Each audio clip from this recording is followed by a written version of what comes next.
চাই এই কোশ্চেনের এরা কেউ আমার কথা শুনতে চায় না। তোর তো আমি চিন্তুই নেতা আমার টুপিওয়ালা ভাই ওই মাঝখানটায় বসতে হবে। মাঝখানে বসুন, বসে বসে কথা শুনুন। এই নেতা ওখানে আগে তুমি নিতে চাও, তুমি আগে যাও, তারপর তোমার ফলোয়াররা যাবে।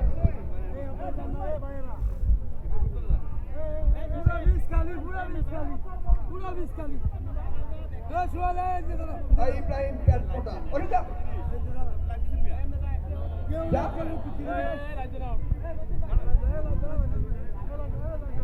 কি এলো মতে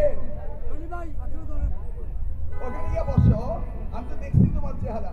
হ্যাঁ হ্যাঁ, তোমরা আমার চেয়ে সিনিয়র, ওখানে বসো। ওকে, আমার চেয়ে সিনিয়র, ওদের চেয়ে সিনিয়র, বেঞ্চে বসো।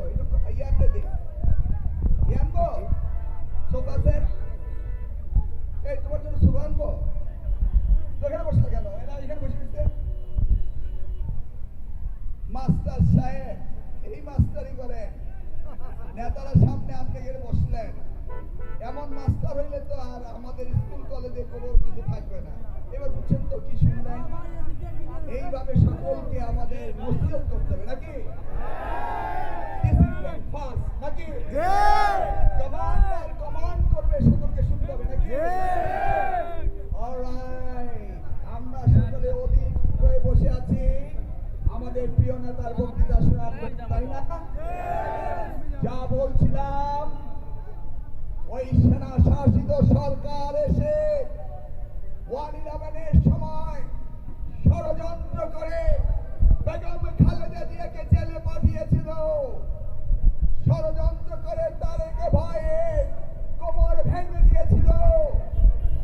তারপর বেগম খালেদা জিয়ার অতি আদরের কনিষ্ঠ সন্তান যাকে নিয়ে কারাগারে নিক্ষেপ হয়েছিল, শহীদ জিয়া শাহাদাত বরণের পরে যেই সন্তানদের তিনি জীবন যাপন করেছিলেন, যাদেরকে নিয়ে তিনি বিএনপির হাল ধরেছিলেন, এরশাদের সমরূপ প্রত্যান ঘটিয়েছিলেন, ছাত্র জনতার বিপ্লব করেছিলেন, বিএনপিকে সুসংগঠিত করেছিলেন, সেই খালেদা জিয়ার কনিষ্ঠ সন্তানকে পরিকল্পিতভাবে এজেন্টের দ্বারা হত্যা করা হয়েছিল।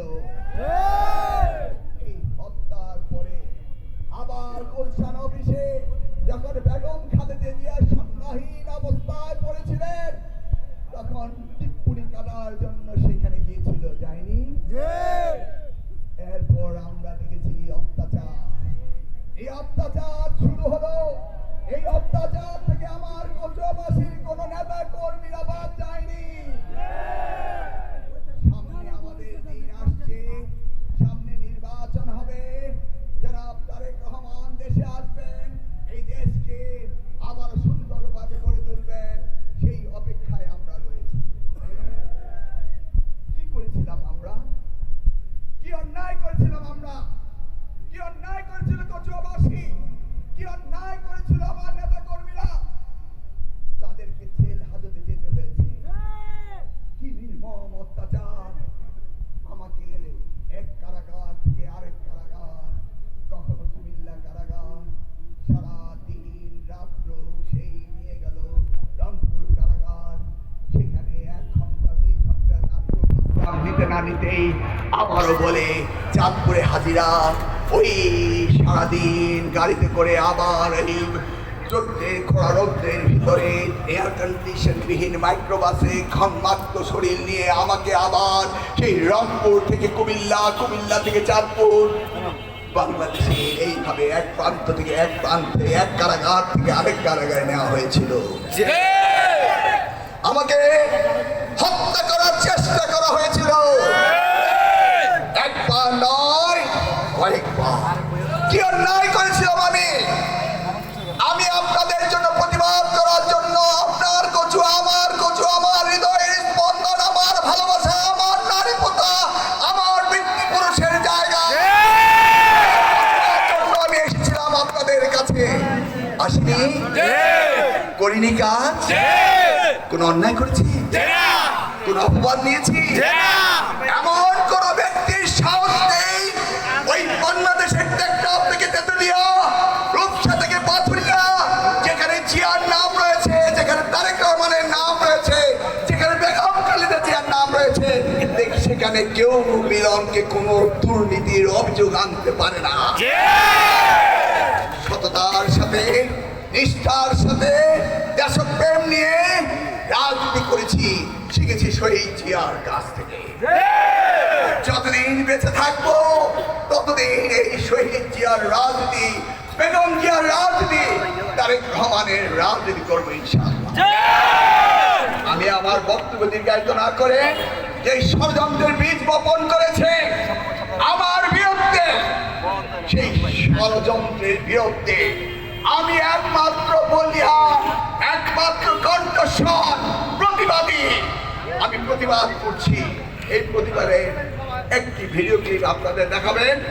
এরপরে আমাদের কুমিল্লা থেকে আগত জাসিসের সেক্রেটারি মিজান, সে আমাদের প্রিয় নেতা তারেক রহমানের পুরো বক্তব্য আপনারা শুনবেন, উপভোগ করবেন এবং দেখবেন এই নেতার বক্তৃতা, যেই নেতার প্রতিটি কথায়, প্রতিটি আচরণে, প্রতিটি বডি ল্যাঙ্গুয়েজে প্রমাণ পায় হৃদয়ের নিগ্রানো ভালোবাসা এই বাংলাদেশের।